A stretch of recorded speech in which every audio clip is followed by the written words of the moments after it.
Okay, we are back, and this time, as I said, let us start getting into the details. Let us start with the while loop now, right? So, I will give you the basic structure of a while loop. While loop is obviously starts with the keyword while, and then you have an expression, right? An expression is anything which, I think we covered expressions last time. Expression is something which provides a value back, and typically it needs a truthy expression, a boolean or a truthy expression, something which can be considered a boolean, which need not be obviously a boolean. Even in Python you have truthy expressions in other data types also. So but while will always look at it as whatever value that expression returns, it will look for whether it is truthy or falsy, right? And then if it's true, then it will execute the block underneath. These are statements below, right? It will execute that. This is what a while loop does. It is very similar to if, but in this case, what is going to happen is it will execute these statements and then go back and check again if the expression is true. It will again run this. So the while expression, the expression if it's true, the body of the loop, these statements which are called the body, will keep on running till this is true. As soon as this is false, it will go out of the loop, right? So while this is true, I want to execute the body. That's what a while loop does. So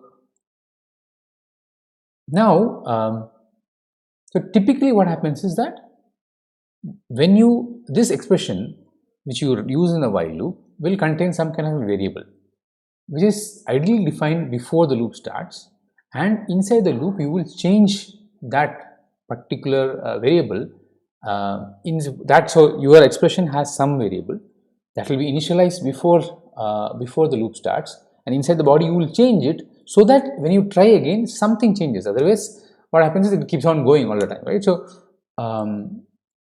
you want to, I'll show you an example. It's easier to see an example, right? So let us say I have I'll go back to my trusty shell ptpython. So let us say I have some variable c equal to 5. So now I initialize something. Now I'm going to write my while loop. While c greater than 0. So see, I initialized c, and now inside c is a variable. Inside the while loop I am checking for its value being greater than 0. Now c greater than 0 will give you a boolean expression, right? So I'm doing that check. Then what I'm going to do is, now see the indentation. Now you will have to, now the while loop body starts. So I'm going to say print of c. This is obviously something which I want to do in the loop, but I also need to do something. So c minus equal to 1. This is a way of decrementing, reducing. So what happens with this particular line is that we are saying we want to reduce the value of c by 1, c minus 1, and put that value back into c itself, right? So what, see here, as long as the while loop finds that c is greater than 0, and you remember you initialize c as 5, so 5 is greater than 0, so it will print c.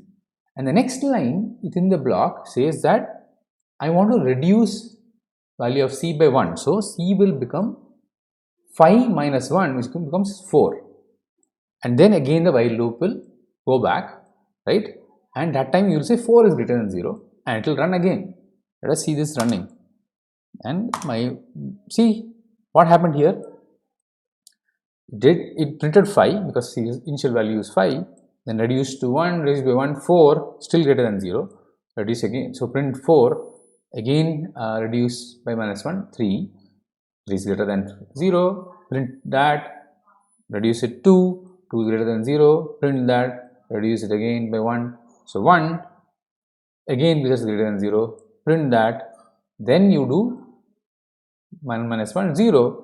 Now the while condition says c greater than 0, 0 is not greater than 0, and therefore the loop comes out, and therefore you don't see a 0 printed out. The while loop exits, right? Always the way it starts, it checks for the expression in the beginning, if it's, if I did this less than 0, if I did this, what do you think will happen? Nothing, because the first expression itself is false. C, so it has to be true to go inside the loop. C is 5, so if I do it as 5, this will obviously not work, because C, earlier C already became 0, but here now C has been initialized to 5. Now it will check whether 5 is less than 0. It's not. So it's not true, therefore the while body does not execute, right? Let us take another example. Okay, so I'm going to write it, say, in this file. This is I'm using VS Code here. This is very similar to VS Codium.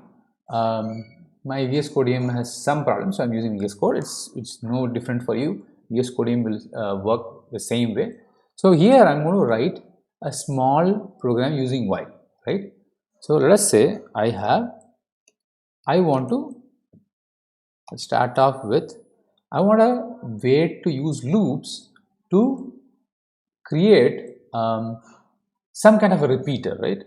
So something which repeats what you said, and we'll keep repeating it up to a point. We'll see here. So what you said, let us say I'm initializing this value just like I did C equal to 5, right? And I'm going to start. This is what I initialize it with. So now the while loop starts. I hope the font is big enough. Let me try to make this bigger just in case I'm not able to see this. I'll see if I can just increase the font.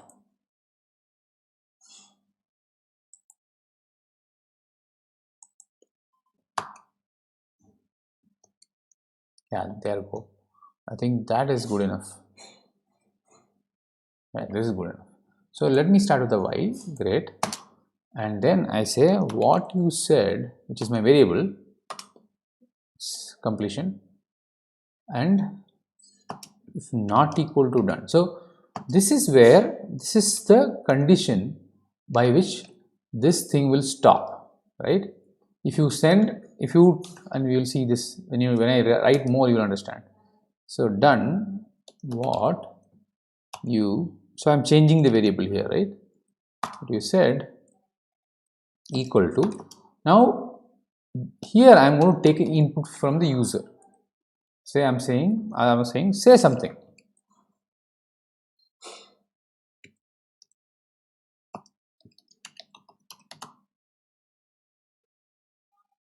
And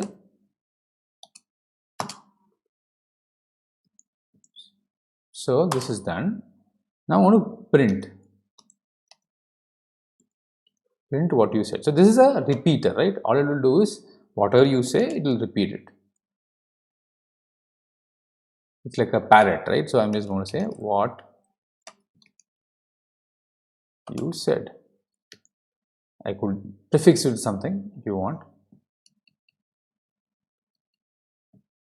Let's say I say you said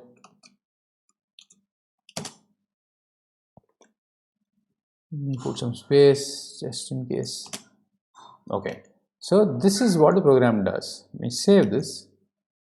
Okay, then I'm going to execute this program, and I'm going to do it in the using Python, right? I can always do Python while .py.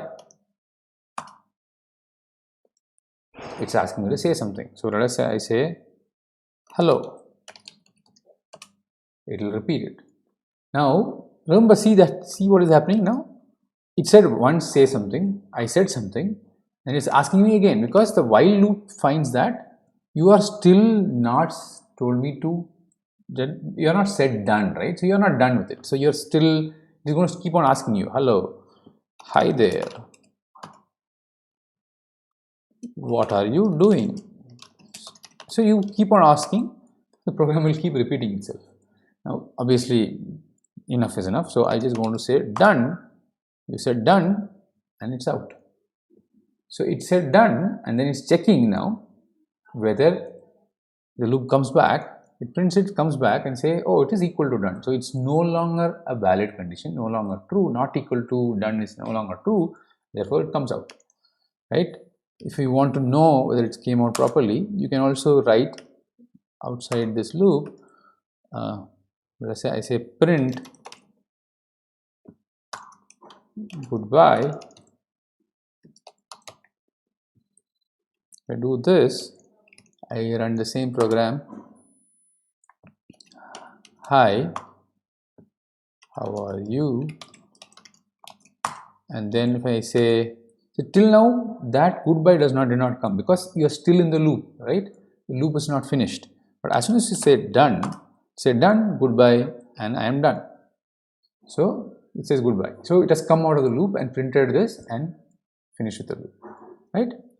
This is the basic while loop. You can use it. You will, when you start using it, you realize how much useful this is. This is now allowing you to get input multiple times. Maybe you can do calculations multiple times. You can do a lot of things in a loop, right? So you will realize the power as you use it for more examples. Enough for this video. We'll come back, and that time I'll cover more about how you can change the path of a while loop using some techniques, right? Changing the path. That's what we'll cover in the next video.